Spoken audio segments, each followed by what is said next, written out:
Сайн бацгаана манайхаа шинэ бичлэгтээ тавтай морил.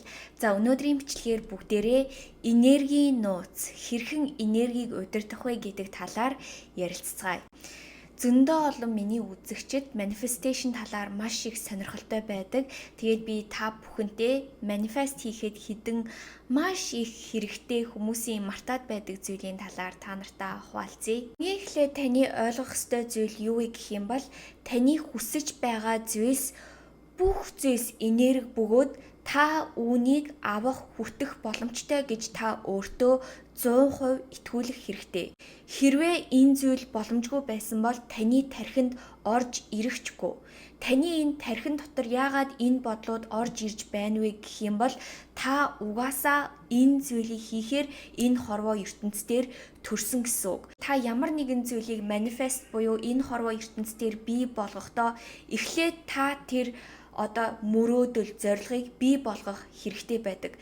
Та тэр зүйлийг бий болгочих юм бол тэрийг дэмжих зүйлс хорвоо ертөнц тань руу, бурхан хорвоо ертөнцтэй таны итгэдэг бүх зүйлс тань руу явуулж эхэлдэг. Би та нарт маш гоё жишээ хэлье заяа. Жишээлбэл та нар Elon Musk-ыг мэдэх байх дэлхийн хамгийн баян хүн тийм үү?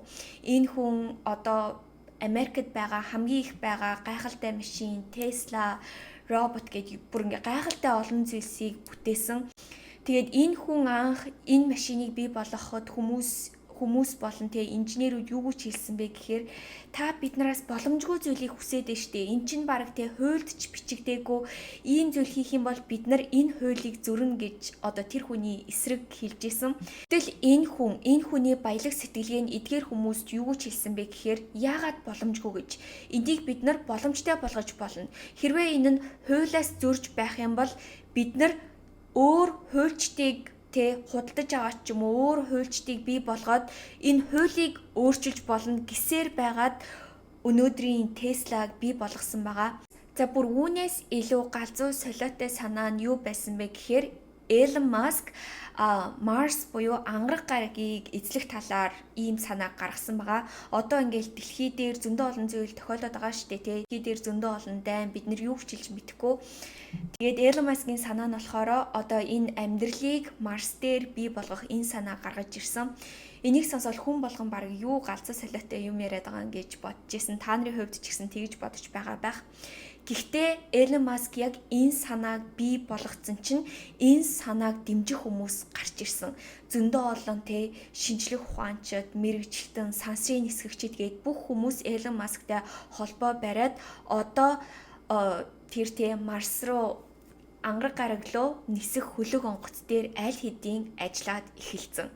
Гэтэл та нар бодоод үзтээ Elon Musk өөр гарагийг эзлэе гэл ийм амар том санаануудыг бодож ахт чинь бид нар яана би тэгэж чадах болов, ингэж чадах болов, би энэ мөрөөдөлтөд хүрч чадах болов, би энэ ажилд орж чадах болов, би ийм гоё тансаг амьдралыг бүтээж чадах болов гэд иймхэн жижигэн зүйлд санаа зовоод үүнийгээ боломжгүй гэд бодоод байж ингээд бодоод үзтээ. Мэдээж та томоор гоё мөрөөдөд баялаг сэтгэлдэлгээтэй бай гэхэд зарим зүйлс яах аргагүй хэцүү байдаг. Магадгүй таны байгаа орчин чинь таны яг байгаа байдал чинь таны хүсэж байгаа зүйлээс шал эсэргээрээ байж магадгүй. Гэхдээ үнэхээр л манифест хийхийн тулд бүр тийм delusional байх хэрэгтэй. Тийм ч учраас таны орчин тойрон таны харж сонсож байгаа зүйл чинь хэрвээ ямар нэгэн сөрөг зүйл бол аль болох эдгээр зүйлсээс зайгаа бариарай.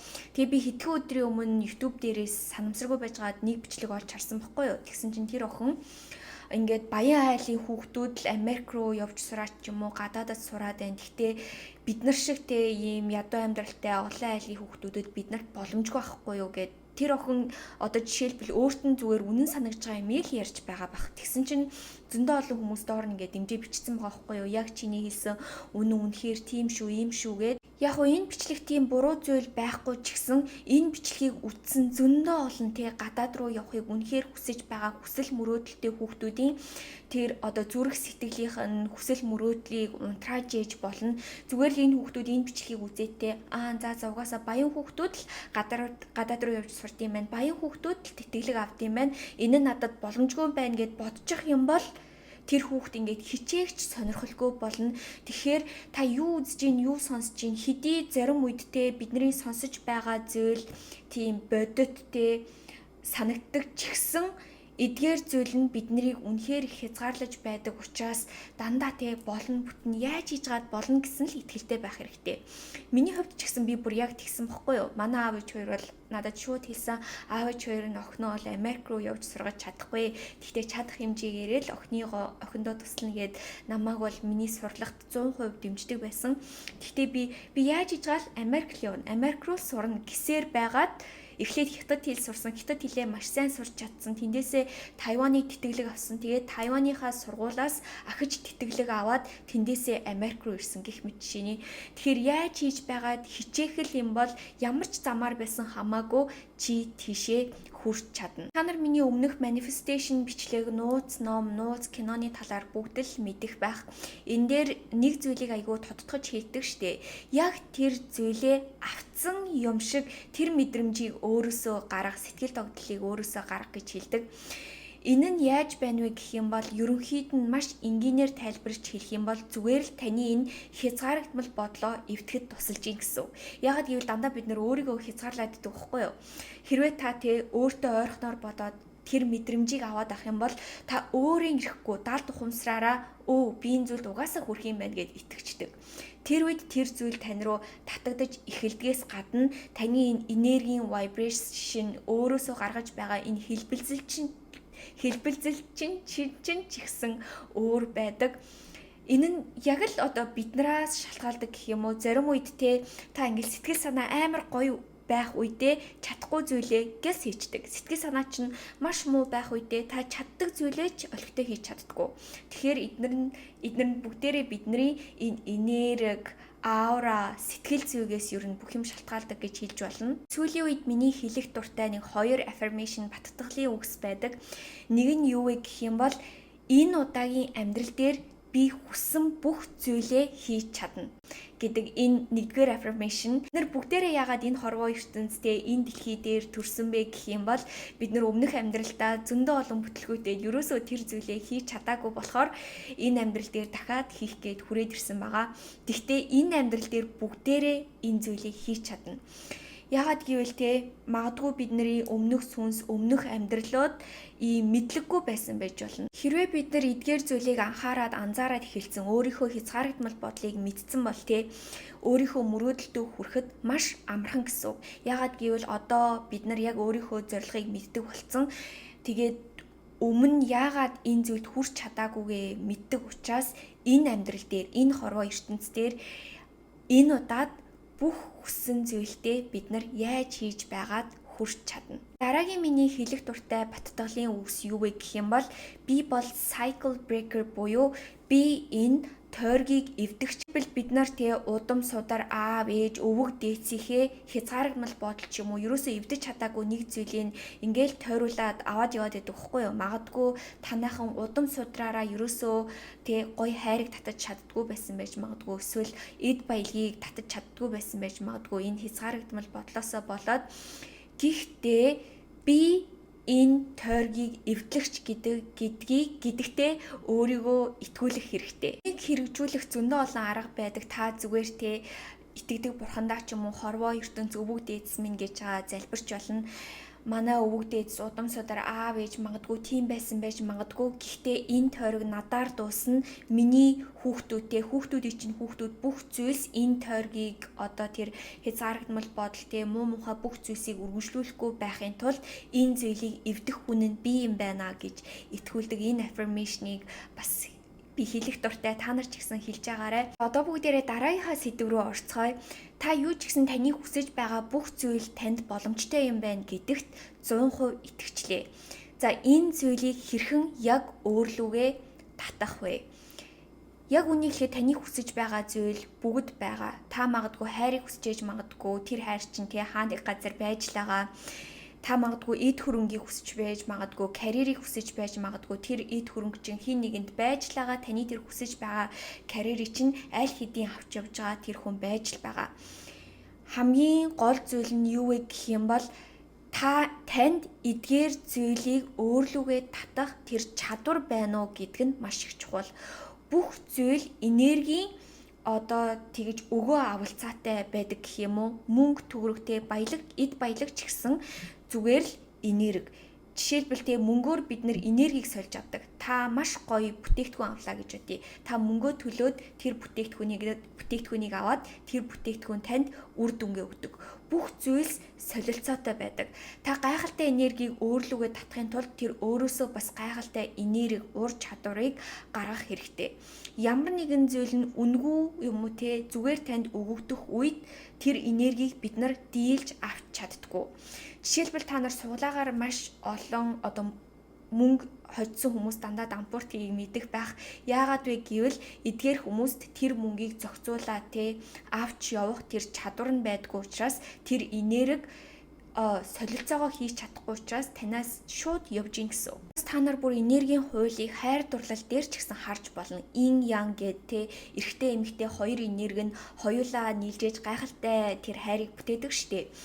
Тэгээ зарим үед бас бүтлгүй хайр гэж байдаг. Зарим үед бид нэр хит их хайрыг өгөх үед зөвхөн нэг тал нь л хайрлаад байх үед хэрвээ та тэр залууг л ингээл бүх зүйлийг хийж өгөөл хайрлал бүх юмаа зориулаад ямар ч нөхцөлгүй хайрлаад байх юм бол тэр хүн таны хуурах ч юм уу, хүчирхийлэх ч юм уу, дээрлэх ч юм уу бас тийм зүйл гардаг. Тэгэхээр гайхалтай хайрын түүхүүдийг та нар хараад ах юм бол эрэгтэйч өгч чаддаг, маскулин энерги өгч чаддаг, эмэгтэйч тэр феминин энерги өгч чаддаг. Иймэрхүү хайр нь яг үргэлжлээд явдаг. Тэгэхээр бид нарт зөвхөн нэг талаасаа өгсөн зүйл гэж ерөөсөө байдгүй. Тийм учраас та энэ маш гайхалтай их энергийг өөртөө татаад энергийн солилцоог хийхийн тулд тэр энергийн их үүсвэрийг өөртөө бий болгох хэрэгтэй. Магадгүй та гоё том бизнес, карьертэй болохыг хүсэж байх юм бол та ямар нэгэн үйлдэл хийх хэрэгтэй. Ямар нэгэн зүйлийг туршиж үзээ, суралцаад ч юм уу танд жишээлбэл маш их том боломж ирвэл зөндөө олон хүмүүсийг захирах боломж ирвэл зөндөө олон бизнесийг авч явах тэр боломжууд ирэх юм бол яг тэр танд чадвар байна уу гэдгийг харах хэрэгтэй.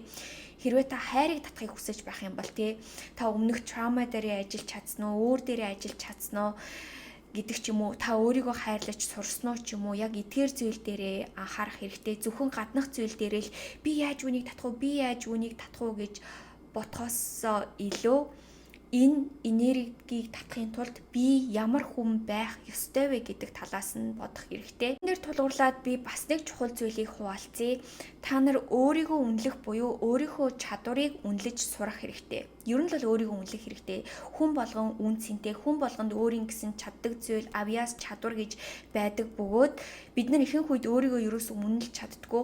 За миний чадварч гэж юу байх вэ? Би ч чадна гэж юу байх вэ гэх мэт жишээний. Гэхдээ яг үннийг хэлэхэд таны энэ чадвар чинь энэ бүх энергийг өөрлөгөө татаж чадах маш их их үүсвэр гэж ойлгож болно. Би бас өөрөө үүнийг мэдэрдэггүй байсан байхгүй юу? Жишээлбэл би зөндөө олон хүмүүст зөвлөгөө өгдөг, хоолцын зөвлөгөө өгдөг. Би бас хүмүүс трейн хийдэг. Тэгээд би зарим татна хүмүүстэй би зүгээр үнгүү хийж өгдөг байхгүй юу? Үнгүү трейн хийгээд үгүй, тасгал хийгээд үгүй, хоолны чинь дэглэмийг гаргаад үгүйгээд яагаад гэвэл би өөрөө тэндээсээ айгүй enjoy хийдэг, дуртай болохоор. Гэхдээ миний анзаарсан зүйл юу вэ гэх юм бол маш сонирхолтой. Надаас мөнгө төлж сургалт авсан зөндөө олон хүмүүс айгүй их үр дүнгээ авдаг заяо. Тэгээд бас дандаа өөрийнхөө төлөө маш их зүтгэдэг тийм эмэгтэй хүмүүс байдаг. Ямар нэгэн зүйлд мөнгөө төлчгөрөө тэр хүмүүст хариуцлага ирдэг юм шиг байгаа. Тэгээд айгүй тууштай байж чаддаг. Миний тэгж үнгүү туслая гэж хэлсэн хүмүүс яг надад баярлаа гэж дуустдаг ч гэсэн тийм их хичээл зүтгэлийг би ерөөсөө олж харж чаддаггүй. Тэгэхээр энэ энерги солилцоо айгүй их гарч ирж байгаа. Өөрийгөө үнэлнэ гэдэг маш чухал. Жишээлбэл би вебсайт дээр маш их ажиллаж ч юм уу, би янз бүрийн гоё үйлчлэгээтэй гоё бүтээгдэхүүнүүдийг тавиад, блог пост үнгүү тавиад хүмүүст яг гоё бүтээгдэхүүнүүдийг хүргэе гэсэн тийм бодолтой ажиллаж байгаа. Гэхдээ зарим үед надад нэг тийм бодол байсан бохгүй юу? Би уг нь бол ингээд YouTube хүмүүс үнгүй хийж байгаа, ингэж байгаа, тэгж байгаа. Би уг нь бол ингээд юм зараад жоохон бизнес болгомооргүй байхын ингээд бодож исэн. Тэгсэн чинь бас ингэж бодож өөрийгөө хязгаарлаж болохгүй мэлээ. Тэгэхээр би юу гэж бодох ёстой вэ гэх юм бол би зөндөө олон зүйлийг суралцсан. Би хоол зүйн талаар суралцсан. Би шинжлэх ухааны талаар суралцсан. Би энэ вебсайтн дээр эдгээр блог пост, YouTube гээд бүх зүйл дээр би маш их хүч хөдөлмөрөө тавьж байгаа. Миний цагийг хүмүүс үнэлэх хэрэгтэй, миний чадварыг үнэлэх хэрэгтэй учраас би зүгээр л энерги солилцоо хийж ин гэсэн үг. Энэ нь ерөөсөө тийм шуналтай муу зүйл гэж байхгүй гэж өөртөө итгүүлсэн. Тэгэхээр таны хувьд ч гэсэн яг адилхан та өөрийнхөө чадвар бүх зүйлсээ ерөөсөө үнэгүй, хэрэггүй, одоо тийм зүйл гэж ерөөсөө бити бод. Мэдээж та бүр том энергийн солилцоог хийхийн тулд та өөрийнхөө чадвар, бүх зүйл, бүх юмн дээрээ маш сайн ажиллах хэрэгтэй. Гэхдээ та өөрийгөө үнэлж сурах хэрэгтэй. Тэгэд өнөөдрийн бичлэгээ энэ хүрээ дуусгая. Тэгээд өнөөдрийн бичлэг маань та нарт таалагдсан гэж найдаж байна. За та бүхэн маань яг энэ арга барилыг баримтлаад эдгээр зүйлийг сайн ойлгож авснараа энэ энергийг удирдах болох нь байна. Тэгээ хамгийн чухал зүйл нь юу вэ гэх юм бол таны хүсэж байгаа зүйл чинь бүгд аль хэдийн танд ирэхэд бүр яг ингээд бэлэн байж байгаа. Хамгийн гол нь та бэлэн үү? Танд тэр энэ энергийг хүлээж авах тэр чадвар байна уу гэдг нь л маш их чухал. Жишээлбэл бид нар ингээл жим рүү явбал маш хүндийн жинг өргөдөг штэ. Тэр хүндийн жинг өргөхийн тулд та маш их сонголттой байх хэрэгтэй. Би чинь халдсан байх хэрэгтэй тэгжээж та ямар ч гэмтэлгүйгээр тэр зүйлийг асуудалгүй өргөж чадна. Яг үүнтэй адилхан та ерөөсөө бэлэн биш юуны төлөөч тэмцэхгүй, ямар нэгэн зүйл үйлдэл хийхгүй, шууд тэр хүнд жинг өөр дээрээ авчих юм бол та шууд нурууны гэмтэлтэй болох ч юм уу ямар нэгэн гэмтлийг авах болно. Тийм учраас өөрийгөө энэ гайхалтай энергийг хүлээж авахд бэлдээрэй. За тэгээд дараагийн бичлэгээр дахиад уулзлаа. Баяртай.